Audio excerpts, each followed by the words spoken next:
अस्सलाम वालेकुम नाजरीन, आप देख रहे हैं प्रोग्राम खबर गर्म है। मैं हूं सोनिया अदनान और हमेशा की तरह मेरे साथ मौजूद हैं एहतशामुल हक।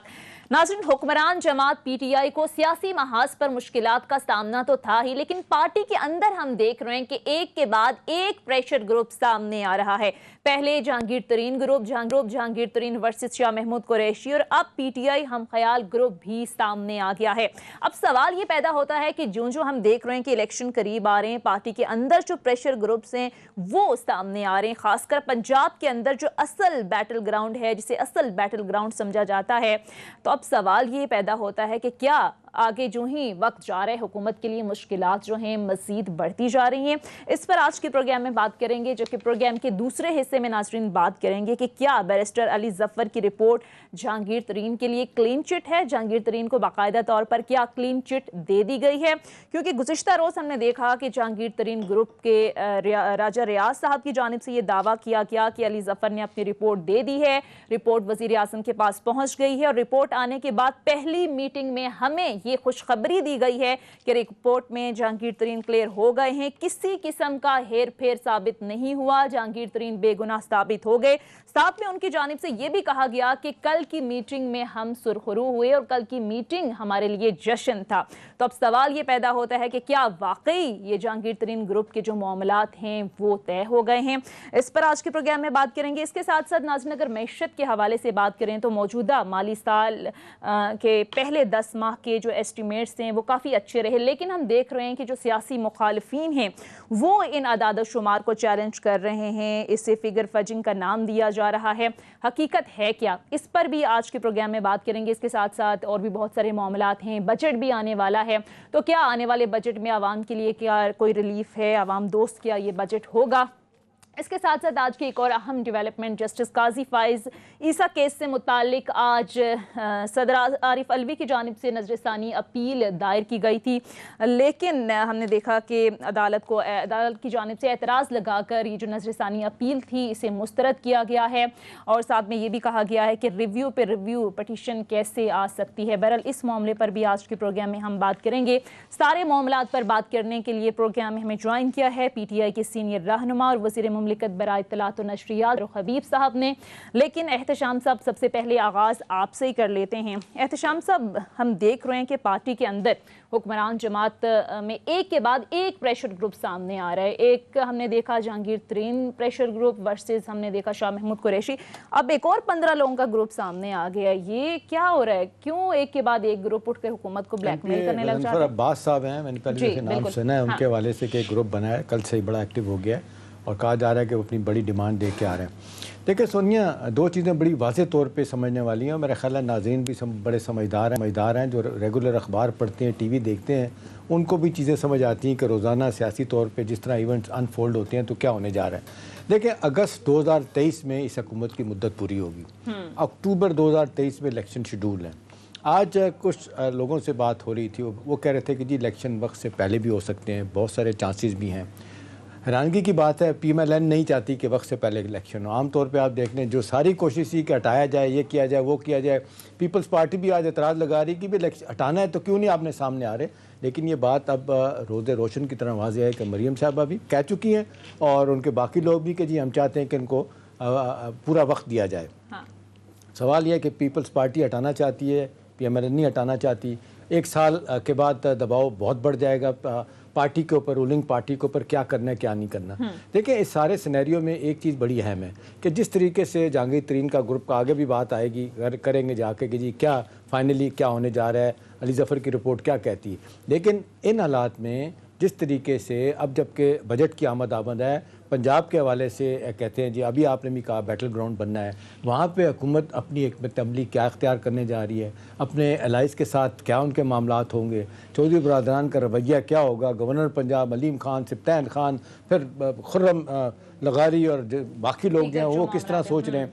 तो मेरा ख्याल है ये डेफिनेटली आजकल बुज़दार साहब मैं देख रहा हूँ बड़े एक्टिव हो गए हैं, सब लोगों को मिल रहे हैं, बारी बारी उनके तहफ़्फ़ुज़ात भी दूर करने की कोशिश कर रहे हैं, डेवलपमेंट फ़ंड की ज़्यादा बात हो रही है, पैसा देने की बात कर रहे हैं। लेकिन एक चीज़ सोनिया बड़ी अहम है कि इस हवाले से हुकूमत के पास एक फायर फाइटिंग के लिए एक बड़ा एक स्ट्रॉन्ग आदमी, एक स्टालवर्ट नहीं है पंजाब में।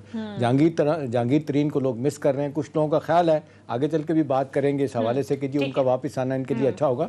मेरा ख्याल है कि अब वक्त आ गया कि प्राइम मिनिस्टर साहब ये किसी के काम सौंपें, एक वाकई जो सियासी तौर पे गहरी निगाह रखने वाला है पंजाब में, कि पंजाब में लोगों को कैसे टैकल करना है, PMLN का मुकाबला कैसे करना है, बाकी ग्रुपों के साथ कैसे मामलात लेके आगे। लेकिन एहतशाम साहब, अब ये एक के बाद एक प्रेशर ग्रुप बजट से पहले सामने आना, ये आपको लगता है कि अलार्मिंग है? ये बजट से पहले इस तरह के ग्रुप्स आते रहते हैं, कोई इतना अलार्मिंग? देखिए, पार्टी के अंदर इस तरह की चीज़ें होती रहती हैं, लेकिन सवाल इस वक्त सोनिया यही है कि जो क्रेडिट प्राइम मिनिस्टर इमरान का डेफिनेटली बनता है वो देना चाहिए।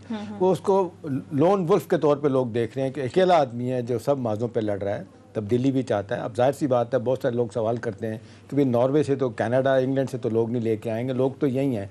आपने देखा कि 23 साल की 22 साल की जद्दोजहद के बाद उन्हें इलेक्टेबल देने पड़े थे। उन्हें पता था कि भाई बाहर से लोग कहाँ से आएंगे, लिहाजा हुकूमत करनी है तो वही लोग जो इलेक्शन जीत सकते हैं उनको पार्टी में शामिल किया गया। लिहाजा बात है कि 30 इलेक्टेबल से 11 लोग जीत के आए थे।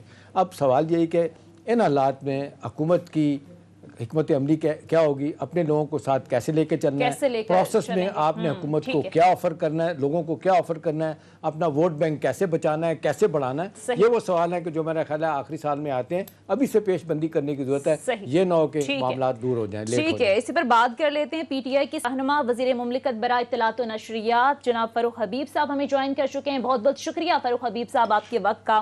फ़ारूक हबीब साहब, हुक्मरान जमात में हम देख रहे हैं कि एक के बाद एक प्रेशर ग्रुप सामने आ रहा है। पहले जहांगीर तरीन वर्सेस शाह महमूद कुरैशी थे, अब खबर ये आ रही है कि 15 लोगों का एक और ग्रुप सामने आ गया है।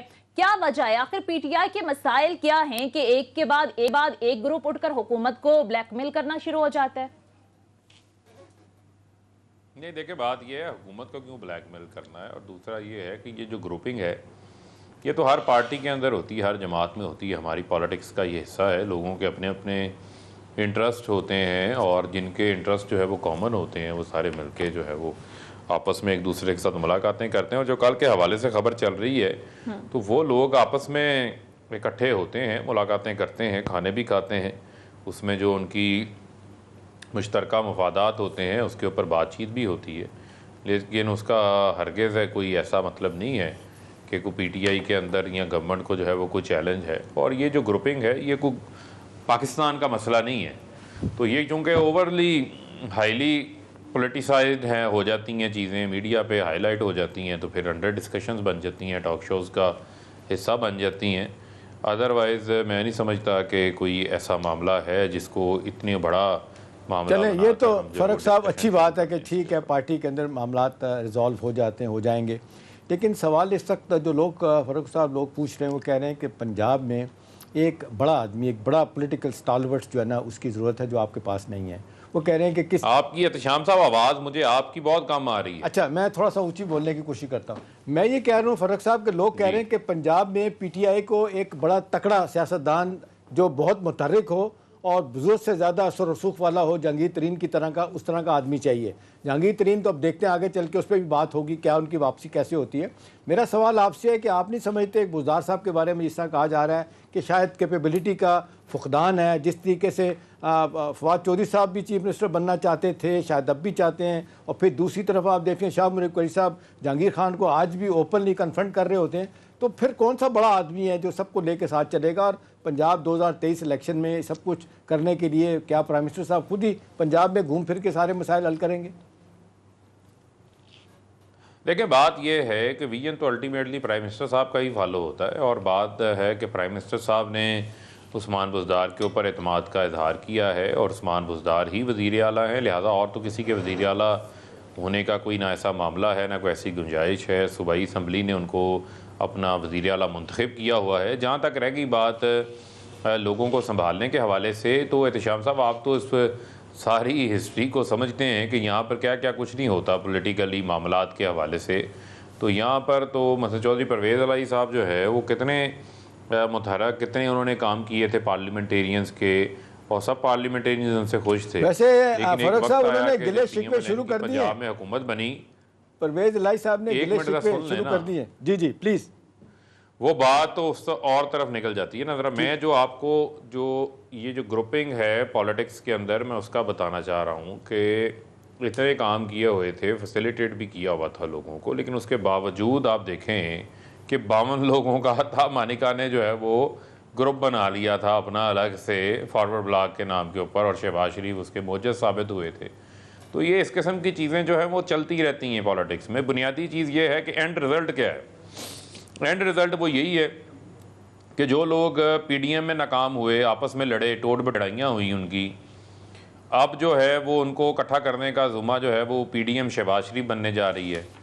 एक PDM मरीम की PDM है, फजल रहमान की PDM है, एक PDM जो है वो शहबाज शरीफ की है, और उस PDM जो शहबाज शरीफ की PDM है उसके खाने पे पीपल्स पार्टी की सारी क़यादत पहुंची हुई थी, और जो मरीम की PDM है उसमें शाहिद खान अब्बासी और फजल रहमान जो है वो पीपल्स पार्टी से माफियों का फरूख साहब, मैं इस पे एक तो से सवाल करूंगा। इस पे ये बड़ा इंपॉर्टेंट नुकता है, इस पे मैं लहदा सवाल करूंगा। जो पहले हम बात कर रहे थे कि पार्टी के अंदर लोगों के जो तहफ़्फ़ुज़ात हैं, देखें ना, तहफ़्फ़ुज़ात अगर आप दूर नहीं करेंगे, ठीक है आप कहते हैं प्रेशर ग्रुप्स होते हैं, अगर परवेज़ इलाही साहब स्पीकर हैं, आपके बड़े एलाइज़ हैं, वो अगर कहते हैं कि जी प्राइम मिनिस्टर के लिए मैं बहुत कुछ किया मैंने, और हमने सेनेट के इलेक्शन जीत के दिखाया उनको, उनके बंदों को जितवाया, वो कहते हैं प्राइम मिनिस्टर साहब तो एक्नॉलेज ही नहीं करते, तो आप नहीं समझते कि ये बातें इतनी छोटी नहीं कि जिनको इग्नोर किया जा सकता है?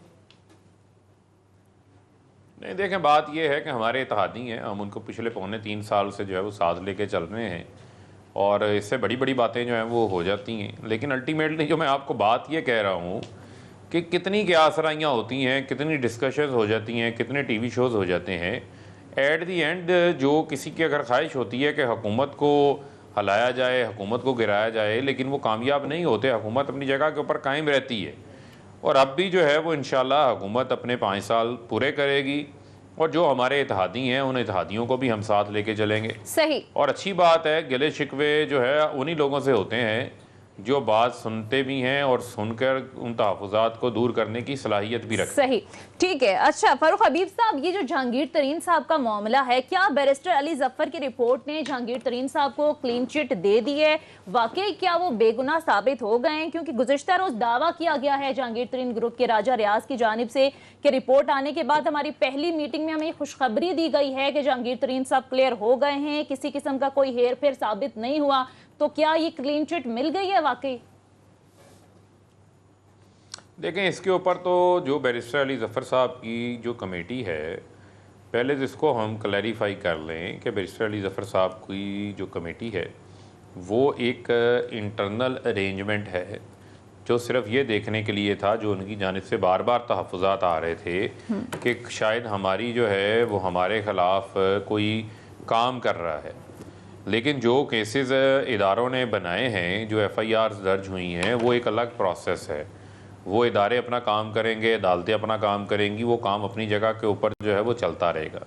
सिर्फ इनका जो स्पेसिफिक मैंडेट है वो इस चीज़ को देखना है कि आया जो ये तहफ़्फ़ुज़ात बयान कर रहे हैं इस हवाले से, जिसको वो कहते हैं कि हमारे ख़िलाफ़ कोई काम कर रहा है, कोई ऐसा काम हो रहा है या नहीं हो रहा, इस चीज़ की उन्होंने रिपोर्ट देनी है। और जब वो रिपोर्ट सामने रिपोर्ट देंगे, उसके ऊपर को हम इसके ऊपर अपनी हतमी राय भी कायम कर लेंगे और आपको भी बता देंगे। ठीक, क्योंकि आज तक कोई रिपोर्ट हमने जब जितनी भी रिपोर्ट्स बनवाई हैं वो तमाम रिपोर्ट्स जो हैं वो हमने पब्लिक की हैं। अच्छा, जहांगीर खान तरीन के हवाले से फ़ारूक साहब एक मेरा सवाल और मेरी एक ऑब्जर्वेशन है, दोनों पे आप ज़रूर कमेंट कीजिएगा। पहली तो बात है कि जिस तरीके से रिपोर्ट लीक हुई है, जो अखबारात में छपी है, जिस हवाले से कहा गया है कि जी क्लीन चिट मिल गई है, और राजा रियाज साहब तो जिसको कहना चाहिए बड़े दलले से कह रहे हैं कि जी मामला ठीक हो गया।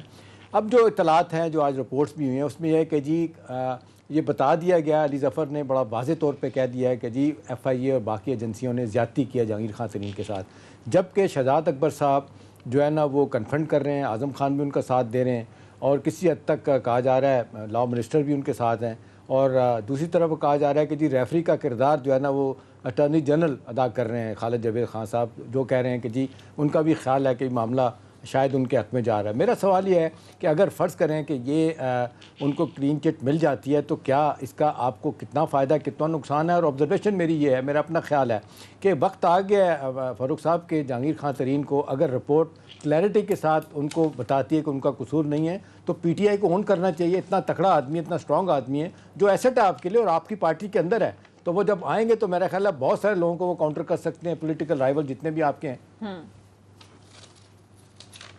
देखें, बात यह है कि वो क्या करना है क्या नहीं करना वो तो हम हालात के मुताबिक देख लेंगे। जो बुनियादी चीज़ है इस सारे मामले के अंदर, वो बुनियादी चीज़ ये है कि इसकी एक पॉजिटिव साइड भी है। पॉजिटिव साइड क्या है कि प्राइम मिनिस्टर इमरान खान, अगर हमारा एक कमिटमेंट है पाकिस्तान की आवाम के साथ, 22 साल जद्दोजहद है, रूल ऑफ लॉ के लिए हमारी ही पार्टी ने काम किया है। यहाँ पर तो करप्शन कोई इशू ही नहीं होता था, यहाँ पर तो अकाउंटेबिलिटी का कोई नाम ही नहीं लेता था, अकाउंटेबिलिटी का लफ्ज़ ही नहीं लोगों ने सुना हुआ था। तो वज़ीर आज़म इमरान खान ने इसको आवाम के अंदर इस चीज़ को पेनेट्रेट करवाया, लोगों को बताया कि करप्शन है वो एक ऐसी चीज़ है जो कि दीमक की तरह किसी भी मुल्क को जो है वो चाट जाती है। और यही वजह है कि लोगों ने वज़ीर आज़म इमरान खान से अपनी एक्सपेक्टेशन साथ जोड़ी, और उसका एक म्यार है उस कमिटमेंट का म्यार ये है कि आप जब कार्रवाई करते हैं तो फिर अक्रॉस दी बोर्ड करते हैं। चाहे अगर अपनों के ऊपर भी सवाल उठे तो उसके ऊपर भी एक्शन होता है, और एक्शन के बाद इदारे उसके ऊपर काम भी करते हैं। ये तो एक आला मिसाल उन्होंने कायम की है। और बुनियादी चीज़ इसके अंदर ये है, सबसे पहले तो उन्होंने अपने आप को पेश किया। वज़ीर आज़म ने इक़्तिदार में आने से पहले हनीफ अब्बासी के सुप्रीम कोर्ट लेके गए, उसको हम बड़ी आसानी से कह के ये जवाब नहीं जमा करा सकते थे कि भाई मैं कौन सा वज़ीर आज़म रहा हूँ, वज़ीर आला रहा हूँ, या मेरे नीचे कौमी ख़जाना मेरे नीचे था। लेकिन उसके बावजूद जो उन्होंने अपनी मेहनत की कमाई से पैसा बाहर कमाया था, फ्लैट बेच के जो दौलत बैंकिंग चैनल से पाकिस्तान लेकर आए थे, 40 साल कमाई का रिकॉर्ड 60 डॉक्यूमेंट्स के साथ ये तो दिया, बिल्कुल सही है, ये शानदार डिफेंस सादिक और अमीन बने। बिल्कुल अब आप आ जाएं, अब आप आ जाएं अपने आप के सवाल की तरफ, स्पेसिफिक सवाल की तरफ आ जाते हैं। ठीक है, अब मामला ये है कि इसके ऊपर जो भी मामला होगा वो सामने आ जाएगा। अभी जो बैरिस्टर अली जफर साहब की जो रिपोर्ट का हवाला दिया जा रहा है, उस रिपोर्ट के ऊपर being as a information minister मेरे पास जो है वो किसी किस्म की कोई इतलात नहीं है, ना ऑफिशियल है ना अनऑफिशियल है, जिसके ऊपर मैं कोई कमेंट कर सकूं। अभी जितनी खबरें चल रही हैं वो ज़राए के ज़रिए, मीडिया के ज़रिए और मुख्तलिफ लोगों की तरफ से क्लेम की जा रही हैं, लेकिन हतमी जो चीज़ होगी वो हम आपको बताएंगे और ज़रूर उसके ऊपर एतमाद लेंगे। इसमें कहीं ऐसा लगता है कि अपनी बात भी फ़ारूक साहब, कहीं इसमें ऐसे लगता है कि लोग कहते हैं कि अगर जो अली जफ़र की रिपोर्ट कहती है, जो छप रही है कि जी उनको क्लीन चिट मिल गई है, कुछ लोगों का ख्याल है कि पार्टी के अंदर ये हाई अफ्स में सोचा जा रहा है कि अगर उनको क्लीन चिट मिलने के बाद उनको ऑन कर लेते हैं तो पार्टी उनको डिफेंड शायद नहीं कर सकती। लोग कहेंगे कि जी NRO दे दिया गया, और वो कहते हैं कि शायद प्राइम मिनिस्टर के बयानिए की नफ़ी हो जाएगी। इस तरह के फियर्स क्यों हैं? अगर जनरली उसको मिलती है अपना क्लीन चिट तो नहीं। देखें बात ये है जी, नहीं देखें बात ये है, फिर मैं आपको ये कहूँगा कि किसको सज़ा देनी है, किसको जज़ा देनी है। अगर किसी का मामला किसी इदारे के अंदर मौजूद है तो उसको प्राइम मिनिस्टर साहब क्लीन चिट नहीं दे सकते। सही, ठीक है। उन्होंने जाकर अपनी मासूमियत जो है उस मुतलका फोरम के ऊपर जाके साबित करनी है। फिर मैं आपको स्पेसिफिकली बात कहूँगा, जो PM साहब ने जो इंटरवेंशन की वो हमारी एक अंदरूनी एक अरेंजमेंट थी कि सिर्फ उनका जो एक बार रिजर्वेशन थी कि हमें जो है वो इंतकामी कार्रवाई का निशाना ना बनाया जा रहा हो, तो वज़ीर आज़म ने कहा कि हम तमाम इंसाफ के तकाजे मेक श्योर करेंगे। ठीक है, इस पर सिर्फ उस चीज़ के ऊपर अली जफर साहब ने अपनी रिपोर्ट देनी है। बाकी केसेस क्या हैं, कहाँ मामला है, क्या चीज़ें हैं, वो अदालतें जाने और मुतलका इन्वेस्टिगेशन एजेंसीज जाने। ठीक है, एक ब्रेक के लिए नाज़रीन कहा जा रहा है, मुख्तसर लेते हैं, मजीद इशूज़ पर भी बात करेंगे। Stay with us.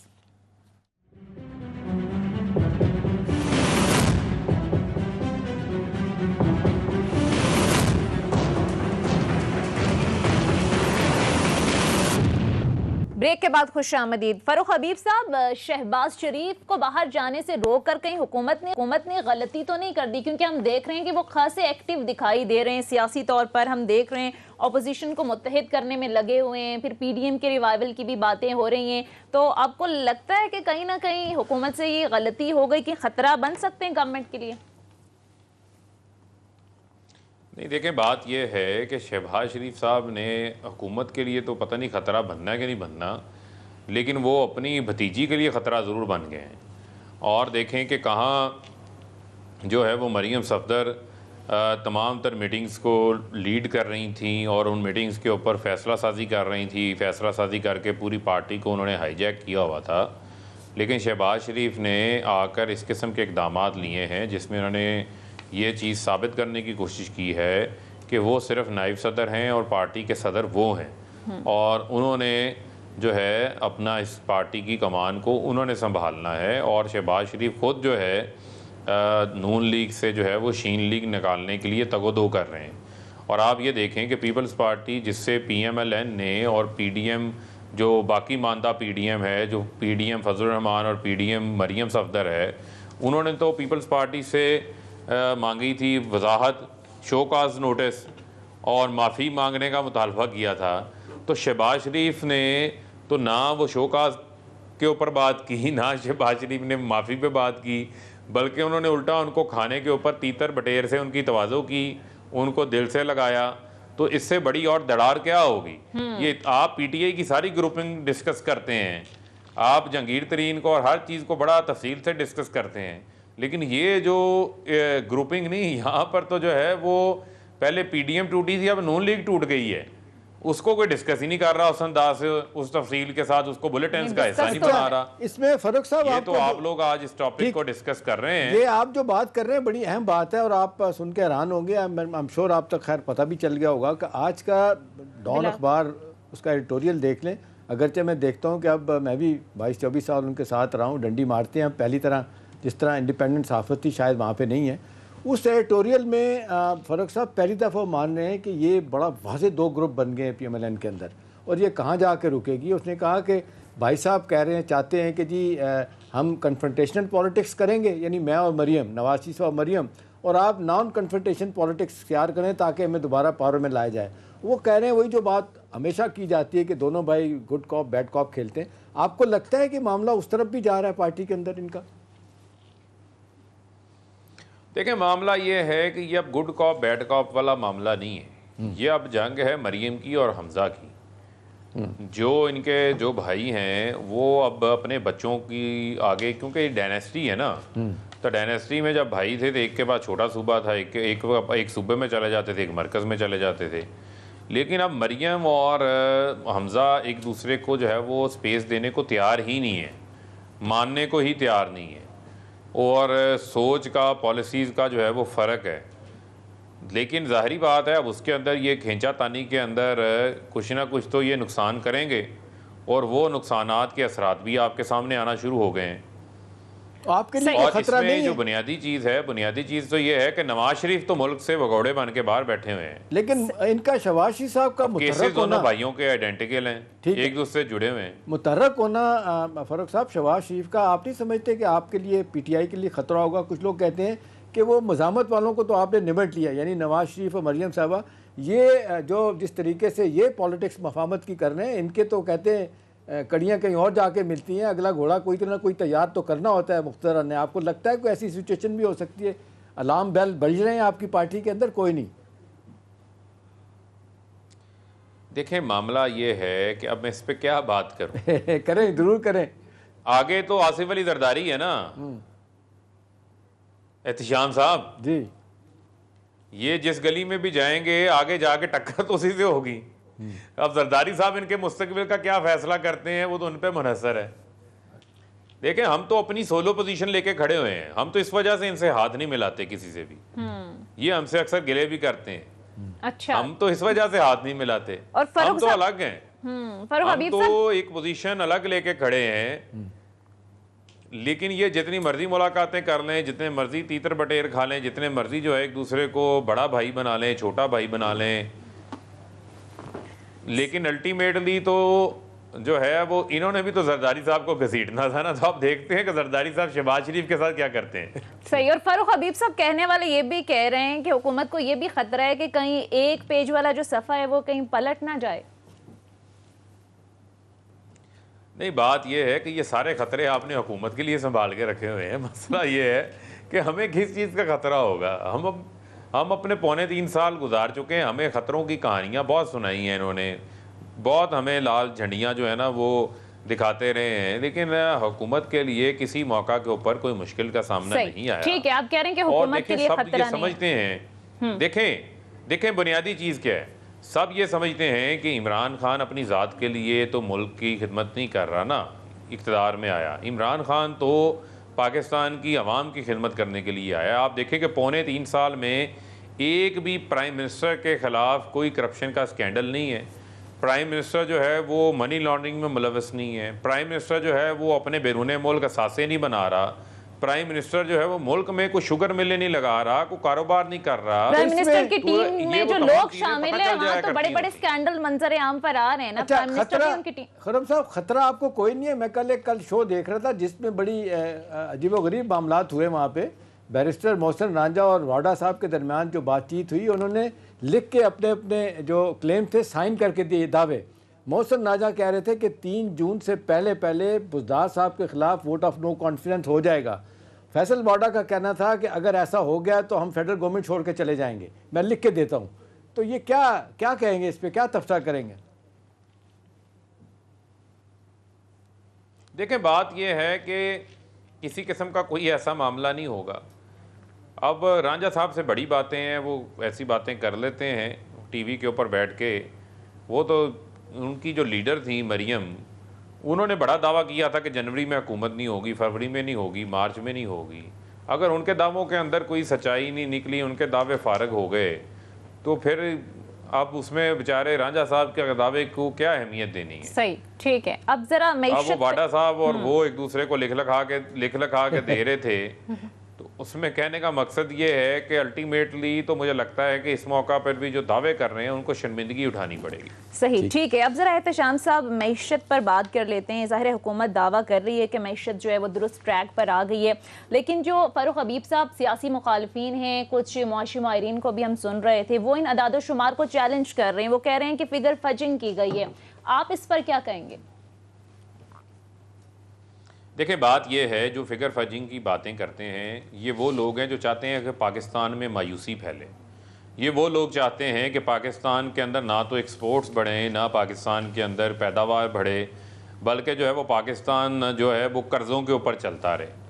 बुनियादी चीज़ ये है कि ये पाकिस्तान की कामयाबी है। अगर इकनॉमिक टर्न अराउंड हो रहा है, इकनॉमिक कम बैक हो रहा है और जो हमारी ग्रोथ है वो सस्टेनेबल है। सस्टेनेबल से मुराद ये है कि आपकी ग्रोथ इस बार एक्सपोर्ट बेस्ड ग्रोथ है, यानी कि आपकी बरामदात में इजाफा हुआ 13.5%, यानी कि आपकी 25.5 बिलियन डॉलर पाकिस्तान की हाईएस्ट एवर एक्सपोर्ट को इंशाल्लाह हम टच करने जा रहे हैं। इसी तरीके से जो मुल्क की पैदावार है लार्ज स्केल मैन्युफैक्चरिंग के अंदर देख लें तो 9% इजाफा है, सीमेंट की सेल्स में 40% इजाफा है, गाड़ियों की सेल्स में 54% इजाफा है, 9 लाख मोटरसाइकिलें बिक गई हैं।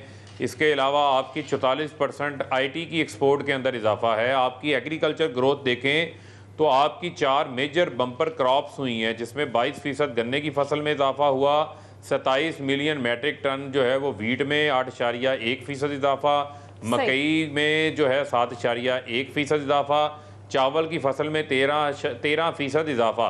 किसान की जेब में इस साल 1100 अरब रुपया इजाफी गया है, जिसमें सिर्फ जो गंदम हर किसान काश्त करता है 500 अरब रुपया इजाफी उसकी जेब में गया है। 33 अरब डॉलर जो हमारी मैशियत का हुजम है, जो वॉल्यूम है, कारोबारी वॉल्यूम है, उसके अंदर इजाफा हुआ है। पर कैपिटा इनकम जो 2018 में PMLN छोड़ के गई थी $1498 के ऊपर, वो $1604 के ऊपर पहुंच गई है, यानी कि इसमें $100 का पर कैपिटा में इजाफा हुआ है। ये सब पॉजिटिव इंडिकेटर्स। बिल्कुल ठीक है फरक साहब। मेरी नज़र में, मैंने भी दानादारी से सारे फिगर देखे हैं और सारा खंगाला है अगला पीछा हिस्सा। 3 चीज़ें जो बड़े बेहतर तरीके सामने से आई हैं, जिन्होंने 3.94 का फिगर निकाला ग्रोथ रेट का, जिसको जो कहने वाले ये भी कह रहे हैं, मुजम्मिल असलम भी और कुछ और लोग भी कराची बेस्ड जो हैं लोग, वो कह रहे हैं कि नहीं ये 5% तक शायद उससे भी ज़्यादा जाएगी। 3 चीज़ों पे मेरा फोकस है पर्सनली कि जब जिसको कोई चैलेंज नहीं कर सकता, वो है कि 50 से 60% आपका रेवेन्यू की ग्रोथ हुई है, वो मैटर करती है। फिर 2.5% तो है ही है, 2.25% लोग कह रहे हैं कि ग्रोथ हाई है आपकी एग्रीकल्चर में, जो GDP का हमारा एग्रीकल्चर 23% है। फिर लार्ज स्केल मैन्युफैक्चरिंग 9% के करीब आई है। फिर ऑल टाइम हाई हमने देखा कि हमारे जो अप्रैल में हमारी ओवरसीज़ से रेमिटेंसेस आती हैं वो $2.8 बिलियन की हैं, और फिर ऑल टाइम हाई जो है ना $26 बिलियन जो है ना होने जा रहे हैं। मैं तो इस पे बड़ा वाज़े तौर पर मैंने चेक किया, ठीक है। सवाल मेरा आपसे है कि ये मामला कहाँ से शुरू हुआ था। नेशनल अकाउंट्स कमेटी की मीटिंग होती है, उसके बाद से वो कहते हैं कि जी वहाँ पे मामला ख़राब हुआ, जहाँ पे एकदम से एक पेपर ला के दिया गया कि जी शो करें 3.94, जबकि ऑब्जेक्ट किया इसको स्टेट बैंक के लोगों ने, और ये खबरें छप गई। जो लोग वहाँ बैठे थे कवर कर रहे थे कमेटी की रिपोर्ट को, मामले को, वहाँ से खबरें निकली कि जी ये फिर जल्दी फिर कन्विंस किया गया, कहा सेंट्रल बैंक को भी आप भी साथ चलें और माने 3.94 को जो है ना क्लोज टू 4% ग्रोथ रेट को। जी सही, ठीक है, इस पर मजीद भी बात करेंगे और फारूक हबीब साहब से इसका जवाब भी लेंगे, लेकिन एक मुख्तसर ब्रेक के लिए नाज़रीन कहा जा रहे हैं, मुख्तसर ब्रेक लेते हैं। Stay with us.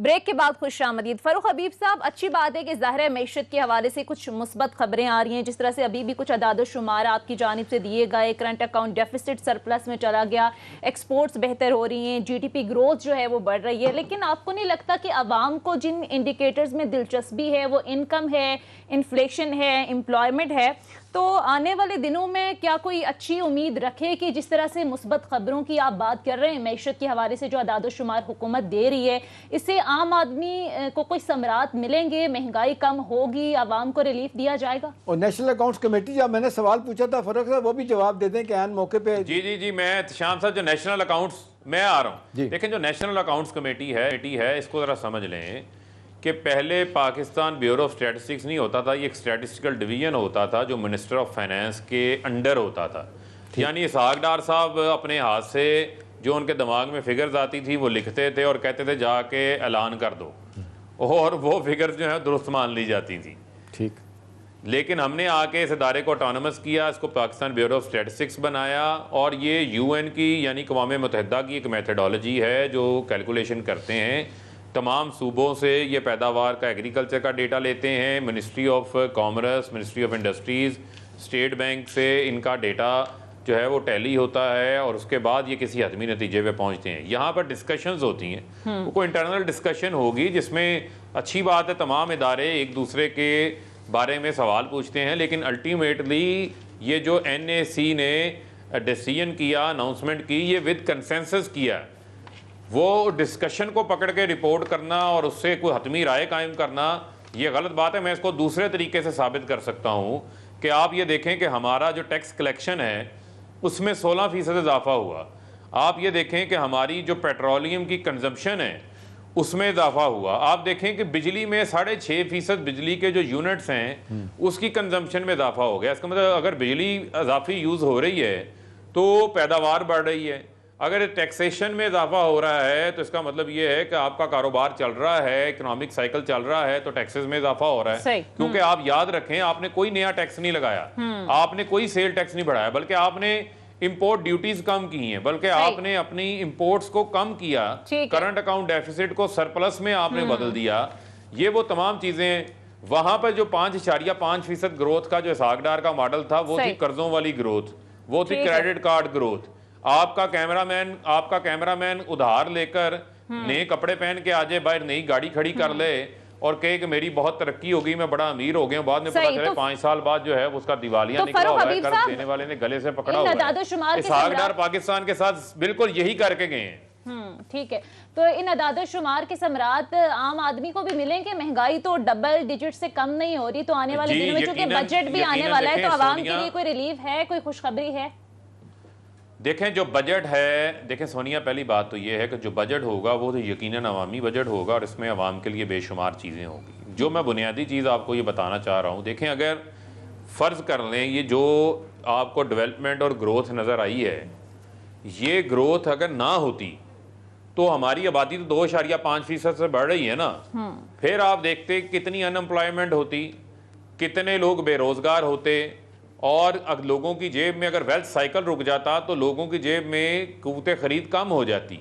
लेकिन इन तमाम चीज़ों चलने से भी आवाम को सहूलत मिली है। अब आ जाते हैं जो सेंसिटिव प्राइस इंडेक्स होता है, जो हमारी डेली की अशिया खुर्दोनोश होती हैं खाने पीने की, कुछ हक़ाइक़ हमें सच लोगों को बताने चाहिए। आप पूरी दुनिया की रिपोर्ट उठाएं, पूरी दुनिया में इस टाइम फूड इन्फ्लेशन है। पूरी दुनिया में जो खुर्दनी तेल है उसकी कीमत के अंदर सिर्फ और सिर्फ 100 रुपए किलो का इजाफा हुआ है इंटरनेशनल मार्केट में। सही, वो हम कंट्रोल नहीं कर सकते। दालें 70% खाने की बाहर से आती हैं, वो हम कंट्रोल उस तरह नहीं कर सकते, लेकिन हम आवाम को रिलीफ देने के लिए भरपूर काम कर रहे हैं। सही, ठीक है। इसमें फारूक साहब एक चीज़ बताइएगा, जो प्रैक्टिकली आपकी बहुत बड़ी मुश्किल आएगी ना बजट में, वो ये है कि जिस तरह इस वक्त सूरत हाल है बजट की, जो रेवेन्यू में इकट्ठा मिलता है वो तो ये वो फिगर है, कोई डिनाई नहीं करता। 68% 65% जो हमारा कर्ज़ों में चला जाता है बजट का, 35% में सारी गेम होनी है। NFC अवार्ड का रिव्यू करने की बात हो रही है। लोग कहते हैं 2009 में जो अवार्ड दिया गया था इसने बड़ा घर कर दिया। 1 गो में 9% के करीब जो है ना, वो कहते हैं कि बढ़ा के सूबों को पैसा दिया गया, वो मौज कर रहे हैं, अपना रेवेन्यू बढ़ा नहीं रहे। सारा का सारा जो है मुद्दा फेडरल गवर्नमेंट पे पड़ा हुआ है, सारे पैसे वही दे। आप नहीं समझते कि इसको भी कंसेंसस के साथ इसका NFC का रिव्यू होना चाहिए, डिविजनल पूल जो है ना उसको बेहतर किया जाए? देखें, वो तमाम चीज़ें तो जो है वो अपनी जगह के ऊपर हैं, वो होती रहेंगी, लेकिन आप बुनियादी चीज़ ये देखें कि इस वक्त हुकूमत ने प्राइमरी बैलेंस अचीव किया हुआ है। प्राइमरी बैलेंस से मुराद ये है कि इंटरेस्ट रेट और कर्ज़ों की वापसी को निकाल लें अगर, तो हुकूमत की आमदन और जो अखराजात हैं वो बराबर हैं। इसका मतलब ये है कि हमने अपनी आमदन में इजाफा किया है और हमने अपने अखराजात को जो है वो कम किया है। यही वजह है कि वज़ीर-ए-आज़म इमरान खान ने लीड बाय एग्जांपल है। 5-5 कैंप ऑफिस होते थे, उनका कोई कैंप ऑफिस नहीं है। वो बैरून मुल्क जो है बड़े बड़े दौरों पे बड़े बड़े लश्कर लेके जाते थे, वज़ीर-ए-आज़म वो नहीं लेके जाते। तो उन्होंने बचत का कंसेप्ट पाकिस्तान के अंदर जो है वो अपनी मिसाल से जो है वो कायम किया है, जो कि पॉजिटिव इंडिकेटर है। जहाँ बात NFC की तो उसके ऊपर भी जो है वो बात हो जाएगी। सही। एहतशाम साहब, टाइम ज़रा कम रह गया, मैं चाह रही हूँ क्विकली ज़रा जस्टिस काजी फाइज ईसा केस से मुतालिक जो आरिफ अलवी, सदर आरिफ अलवी की जानिब से नजरसानी की अपील दायर कर दी गई है, इस पर ज़रा क्विकली। एक मेरा तो यही है कि जी लोग कहते हैं कि इसमें बड़ा वजन है, हुकूमत जाएगी तो बहुत सारी चीज़ें नहीं भी ला सकती है, लेकिन अब तो खैर नए एतराज़ात के साथ दोबारा फाइल कर दी जाएगी। लेकिन लोग इसको अंदाज से देख रहे हैं कि ये एक नए सिरे से मामला खुलेगा। शायद ये मुल्क के लिए अदालतों का इस तरह जाना कोई ठीक नहीं है। कंसेंसस के साथ मामला बेहतर होने चाहिए। ठीक है, ठीक है। प्रोग्राम का वक्त माज़रत के साथ खत्म हो गया है। बहरहाल बहुत बहुत शुक्रिया। PTI के सीनियर रहनुमा और वज़ीर मुमलिकत बराए इत्तलात व नशरियात फ़ारूक हबीब साहब हमारे साथ मौजूद थे। एहतशाम साहब, आपका भी शुक्रिया। नाज़रीन, ये था हमारा आज का प्रोग्राम। फीडबैक ज़रूर दीजिएगा। अगले प्रोग्राम तक इजाज़त दीजिए। खुदा हाफ़िज़।